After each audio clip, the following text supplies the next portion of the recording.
Olá, eu sou Fabrício Correia e você está sintonizado na telinha da TV Tati SBT no nosso Conversa de Bastidores, que recebe no dia de hoje o deputado estadual Sérgio Victor.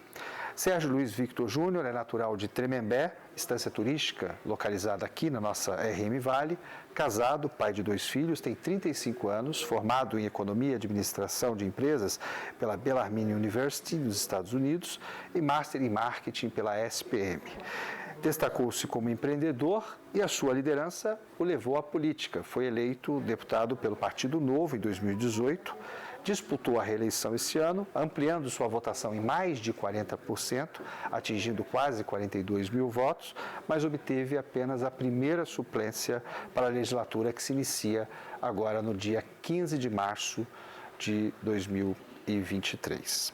Sérgio, eu começo essa entrevista primeiro agradecendo você por estar aqui nos nossos estúdios da TV Tati SBT e eu pergunto como está sendo essa experiência de estar no âmago da gestão pública, na maior casa legislativa estadual do país, né, após tantos anos atuando na iniciativa privada e estimulando o empreendedorismo na nossa região.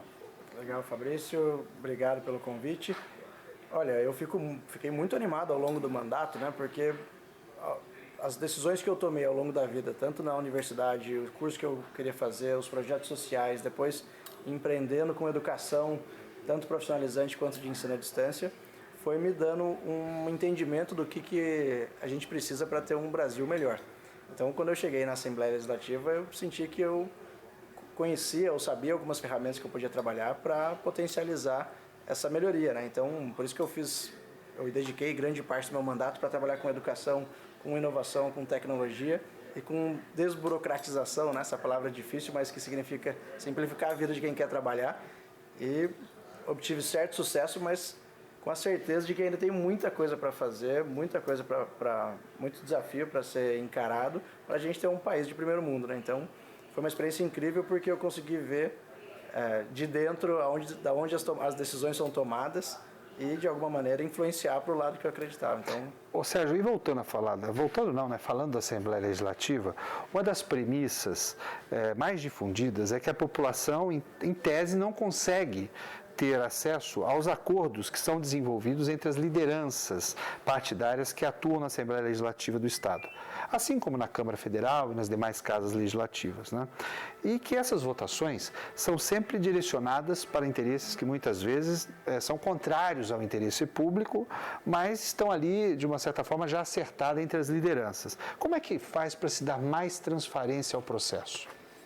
Olha, mais transparência, confesso que eu não sei. Mas um grande erro nosso é que a gente dá muito poder para político, né?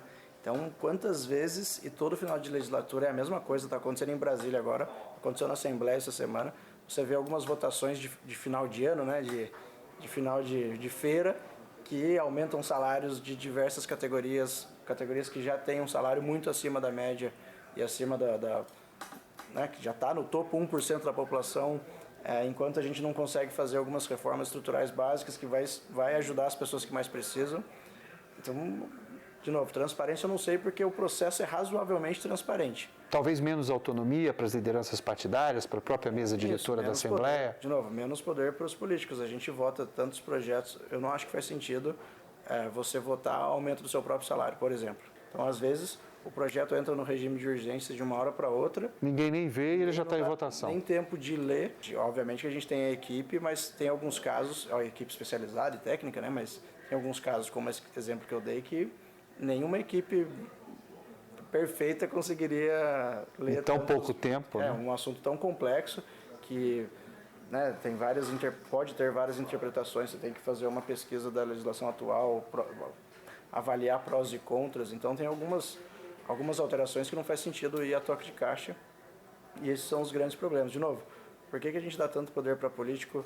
As decisões mais importantes estão muito distantes da gente, né? Fica a maioria concentrada em Brasília. Por que não pensar um modelo mais participativo ao dos Estados Unidos, que os estados têm mais autonomia legislativa? Por que a gente paga tanto imposto e a grande maioria vai para Brasília e não fica mais perto da gente, onde a gente mora, que é o município? Então tem alguns entraves maiores que dificilmente quem tem que votar isso está em Brasília, né, retendo o poder, não vai querer perder poder.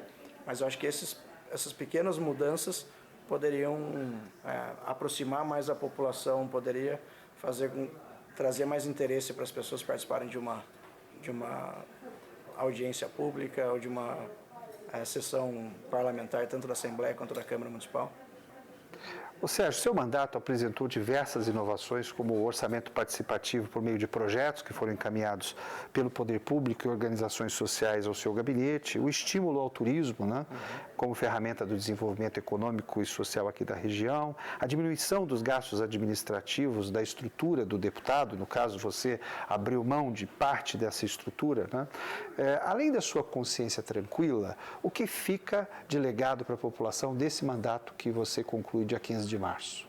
Legal, acho que no ambiente legislativo, né, como eu falei, a gente tem que simplificar a vida de quem quer trabalhar, gerar emprego. No final do dia, 99% dos empreendedores brasileiros são micro e pequenos empreendedores, então é a nossa tia que tem a lanchonete, é a amiga que tem uma loja de roupa, são pequenos comércios que geram 70% dos empregos. Então, basicamente, o que eu estou falando é a gente precisa simplificar a vida. Se você quiser montar um negócio, tem que ser muito simples, tem que ser muito prático, para você começar a emitir nota fiscal, começar a vender, começar a gerar receita e gerar emprego logo. Então a gente conseguiu mudar 3 leis, né? A gente criou o Código de Defesa do Empreendedor, que dá mais previsibilidade e agilidade na hora de abrir empresa, na hora de tirar a licença. A gente desburocratizou a vida dos comerciantes de beira de estrada, então quando a gente vai para Ubatuba ou para Campos do Jordão, tem aquelas barraquinhas ali que são pais e mães de família, normalmente produtores rurais ali que tem um pequeno comércio. Hoje eles conseguem trabalhar com mais tranquilidade, são 5.500 espalhados pelo estado. E também ajudei bastante a modernizar a lei de produção artesanal de alimentos de origem animal. Então os nossos produtores de queijo, mel, são muitos pequenos empreendedores também. Aí quando eu falo que o Estado atrapalha, eu vou dar um exemplo claro, né? Quando você é um pequeno produtor lá da roça do seu sítio e não consegue tirar o selo de inspeção para vender o seu queijo. Você está deixando de gerar emprego, está deixando de emitir nota fiscal e normalmente empregos lá na área rural, que é mais difícil, onde o serviço público não chega. Então são esses entraves que foi talvez um dos grandes motes do meu trabalho e do legado legislativo de redução de burocracia. Nós vamos para um rápido intervalo comercial e eu volto em seguida com o deputado estadual Sérgio Vitor aqui no nosso Conversa de Bastidores.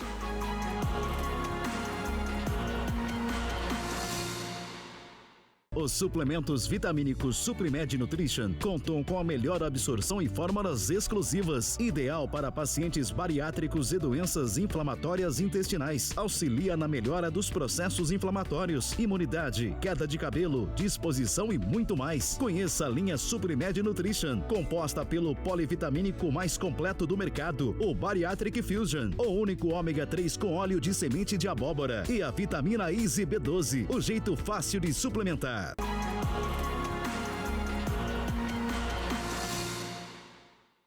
De volta com o nosso Conversa de Bastidores, eu recebo hoje nos estúdios da TV Tati SBT o deputado estadual Sérgio Vitor, do Partido Novo. E a gente começa falando do Partido Novo. O Partido Novo não envelheceu muito rapidamente? As brigas nos bastidores, o desentendimento entre os parlamentares, desfiliação de várias lideranças, diminuição da bancada e a declaração de voto do Amoedo ao presidente Lula não colocam o Novo no mesmo patamar da maioria dos partidos? Como é que se muda a situação dos partidos no Brasil? Olha, discordo do de envelheceu, né? Claro que um partido político acomoda pessoas que pensam muito diferentes. Acho que o discurso e a prática dos eleitos continua igual a que eu pregava, né? Quando lá em 2016 que comecei a coletar ficha para ajudar a constituir o partido. Mas é claro que tem gostos, interesses e ideias diferentes dentro de um partido. Claro que toda briga faz mal para qualquer instituição, né? Então, mas isso é um problema que quase todos os partidos têm, né? E quase todas as famílias têm hoje em dia, né? Quando fala de política, não está um clima tão amistoso, né? É claro que eu sinto muito, né? São pessoas que eu admiro muito que estão ali discutindo, mas eu tenho certeza que se a gente continuar atraindo gente boa e se a gente continuar entregando resultados, como o do governador Zema de Minas Gerais, como o do Adriano, que acabou de sair uma pesquisa, ele é prefeito de Joinville, 90% de aprovação. Então, quando a gente elege gente boa, que consegue compor um time técnico e que entrega resultado, pelo menos falando por mim, é isso que eu espero dos políticos, né? Não quero que seja meu amigo, não quero que seja gentil comigo. Eu quero que entregue o resultado que a gente espera. Ter eficiência, transparência. Não? Transparência, coloque gente boa no lugar certo, em especial nas áreas essenciais. Né? Quando a gente coloca alguém ruim na área de educação, por exemplo. Secretaria de Educação não entrega o resultado devido. Cara, a gente está literalmente, desculpem o francês, mas a gente está ferrando uma geração. Não, é verdade. Quantas pessoas, né, quantas famílias, quantos alunos, quantos jovens e adolescentes dependem daquela estrutura pública ali. Eu falo sempre que a escola é um equipamento de futuro, né? De futuro, perfeito. Então, o político tem um bem limitado que ele pode fazer, eu acredito, mas o mal é infinito. Então, a gente tem que criar esses critérios para colocar gente boa no lugar certo. Ô Sérgio, essa condição de encerrar o mandato em 15 de março, ou seja, 75 dias depois da instalação de um novo governo no Palácio dos Bandeirantes, né? Não deixa ainda mais enfraquecido a Assembleia Legislativa no seu papel principal? Como é que fica a situação dos deputados não reeleitos nesse período de 75 dias? Sim, bom, no meu caso eu continuo trabalhando com o mesmo pique e intensidade do meu primeiro dia de trabalho, né? Mas é claro que o clima na Assembleia não é de muito trabalho, especialmente de quem perdeu. Os governos não aproveitam esse tempo para mandar aqueles projetos polêmicos para os deputados não reeleitos votarem? Eu não sei se aproveitam. Eu acho que os finais de ano, perto de Natal ou perto de alguma vez, normalmente são usados para mais maldade. Mas, normalmente, no começo de um mandato, o novo governador, o novo prefeito, o novo presidente manda algumas alterações para adequar a estrutura administrativa, a estrutura técnica ali para atender o seu governo. Então seria importante que o legislativo que vai acompanhar esse mandato já tivesse imposto junto, né? Para mim, eu tomei posse dia 15 de março, né? E agora eu saio do mandato dia 14 de março, então vou ter 75 dias com o novo governador.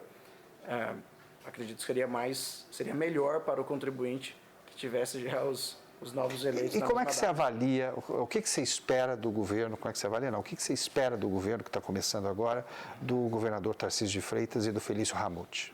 Bom, eu conheço os dois, né? Eu acredito que eles têm uma oportunidade ímpar na mão para fazer um ótimo governo, porque tem dinheiro em caixa, ele começa o ano com 30 bilhões, o que já não foi o caso, né, em 2019, quando o Dória e o Garcia assumiram. O orçamento estava muito apertado, com muita despesa obrigatória. Enfim, agora ele tem uma ótima oportunidade. Colocou bastante gente da confiança dele, pessoas técnicas, pessoas competentes. E como paulista e como deputado estadual, né, torço para que ele faça um ótimo mandato. Tem uma oportunidade muito boa, confio na competência dos dois, mas vai depender muito do trabalho e do esforço deles agora. Sérgio, nós vamos agora para um quadro que é o Vai e Vem. Eu faço uma pergunta direta e você me responde diretamente. Um orgulho. Minha família. Um desafio a ser enfrentado. Essa polarização política, essa briga entre os poderes, eu acho que a gente vai precisar de lideranças moderadas e que consigam mostrar um caminho de trabalho, de entrega, para a gente colocar o país nos eixos, porque problema a gente tem demais, ao mesmo tempo soluções também. Um princípio inegociável. Integridade. Um projeto que precisa crescer. A melhoria da educação básica no Brasil. Política. O único meio para a gente solucionar os nossos problemas aí. Essa foi a entrevista do deputado estadual Sérgio Vitor no nosso Conversa de Bastidores. Agradeço a sua presença e a gente volta no próximo programa aqui na telinha da TV Tati SBT. Os bastidores da política você confere comigo.